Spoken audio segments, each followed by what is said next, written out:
Puji Tuhan, Salam. Kita kembali dalam renungan Betani Kebumen tentang menguduskan tempat kerja.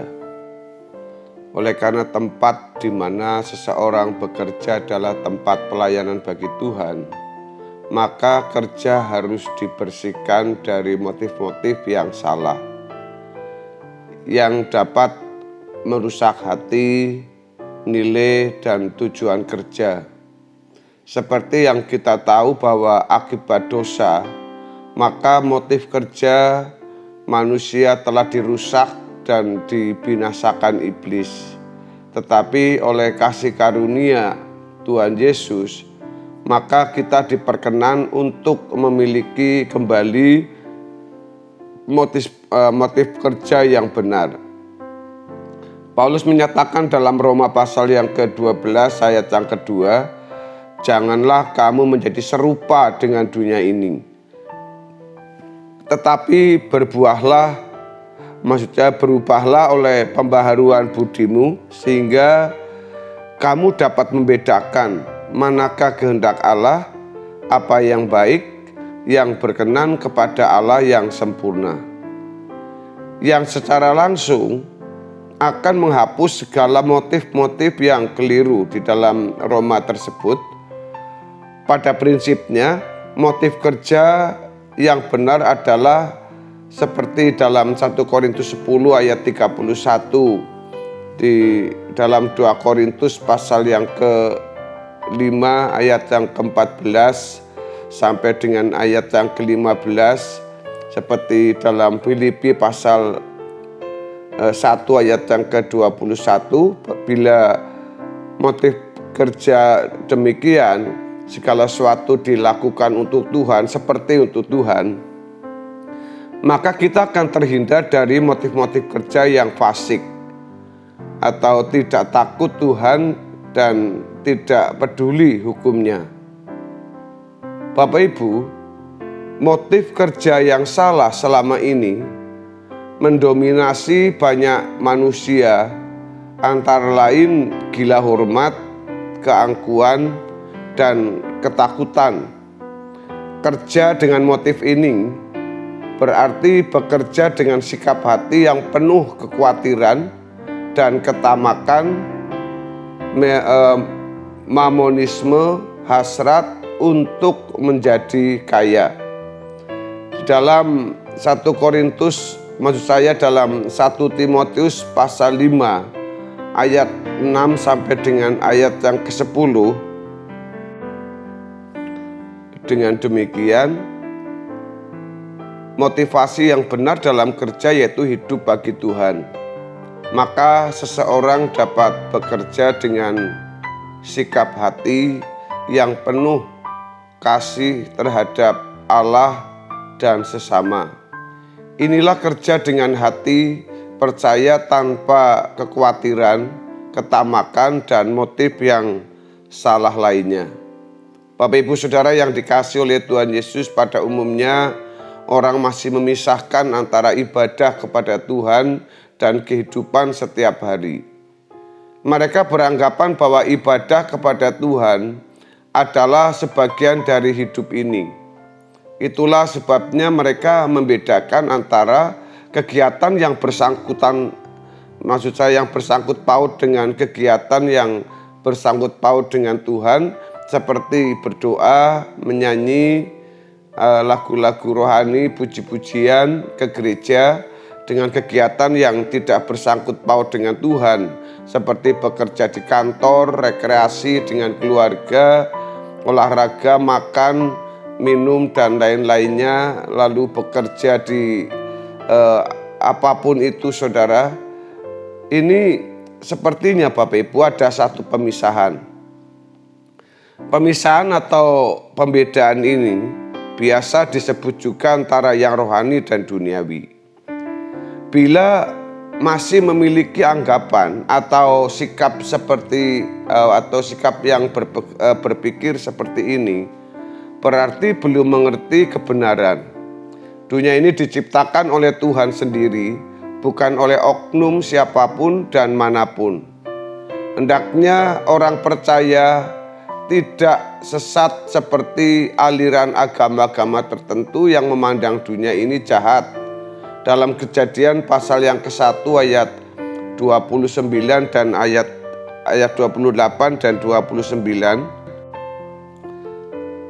Allah memberkati mereka, lalu Allah berfirman kepada mereka, "Beranak cuculah dan bertambah banyak, penuhilah bumi dan taklukkanlah itu, berkuasalah atas ikan-ikan di laut dan burung-burung di udara, dan atas segala binatang yang merayap di bumi." Ayat 29, berfirmanlah Allah, "Lihatlah, Aku memberikan kepadamu segala tumbuh-tumbuhan yang berbiji di bumi, di seluruh bumi, dan segala pohon-pohonan yang berbuah berbiji, itulah akan menjadi makananmu." Saudara-saudara yang dikasihi oleh Tuhan Yesus, Tuhan berfirman agar kita mengelola dunia ini. Perintah untuk mengelola dunia ini sebagai penyelenggara kehidupan di bumi ini merupakan perintah kudus yang rohani dan tidak boleh diidentifikasi sebagai duniawi. Itulah sebabnya kita tidak boleh membedakan profesi duniawi dan rohani diukur dari jenis pekerjaan itu semata-mata. Karenanya kita tidak boleh merasa kurang kudus hanya karena kita memiliki profesi bukan sebagai pendeta atau tidak memiliki kegiatan di gereja. Dalam Roma pasal yang ke-12, tadi kita sudah baca dalam ayat yang kedua, kita sekarang baca dalam ayat yang pertama. "Karena itu saudara-saudara, demi kemurahan Allah, aku menasihatkan kamu supaya kamu mempersembahkan tubuhmu sebagai persembahan yang hidup, yang kudus dan yang berkenan kepada Allah. Itu adalah ibadahmu yang sejati." Paulus menjelaskan arti ibadah, yaitu mempersembahkan tubuh sebagai korban yang hidup, kudus dan yang berkenan. Ini artinya membudidayakan tubuh untuk kepentingan kehidupan sesuai dengan maksud Tuhan dan tidak menggunakan tubuh dalam bentuk perbuatan yang melanggar firman Tuhan. Untuk ini merupakan kewajiban agar anak-anak Tuhan meningkatkan kualitas kemampuan kerja dalam membudidayakan semua potensi yang ada di dalam dirinya dan belajar kebenaran Alkitab untuk mengerti bagaimana menggunakan tubuh sesuai dengan firman Tuhan. Saudara-saudara, menjadi kesalahan fatal yang harus diluruskan yaitu konsep berbakti yang selama ini dimengerti oleh orang Kristen pada umumnya. Pada umumnya yang namanya berbakti kepada Tuhan selalu dikaitkan dengan kegiatan agama dalam lingkungan gereja. Kata berbakti dalam Alkitab bahasa Indonesia dapat ditemukan dalam Ulangan 13 ayat 4, Yosua 22 ayat yang kelima, Matius 4 ayat 10, Lukas 4 ayat yang ke-8. Dalam Perjanjian Lama dapat ditemukan kata abad yang diterjemahkan to work, serve, labor, bekerja, melayani. Kata ini memiliki padanan dengan kata latreuo yang artinya to serve. Kata ini juga dapat kita temukan dalam Roma 12 ayat 1 tadi. Dalam hal ini harus dimengerti bahwa yang dimaksud berbakti bukan hanya menyangkut kegiatan di lingkungan gereja, tetapi meliputi seluruh gerak hidup kita. Perintah pertama Allah agar manusia berbakti kepada Tuhan dapat ditemukan dalam Kejadian 1 ayat 28 dan Kejadian 2 ayat yang ke-15. Pengelolaan bumi atau menyelenggarakan kehidupan untuk manusia itu sendiri dan lingkungannya adalah sebuah kebaktian. Selanjutnya perintah Tuhan kepada Nuh untuk membuat bahtera juga merupakan perintah untuk berbakti di dalam Kejadian 6 ayat yang ke-14.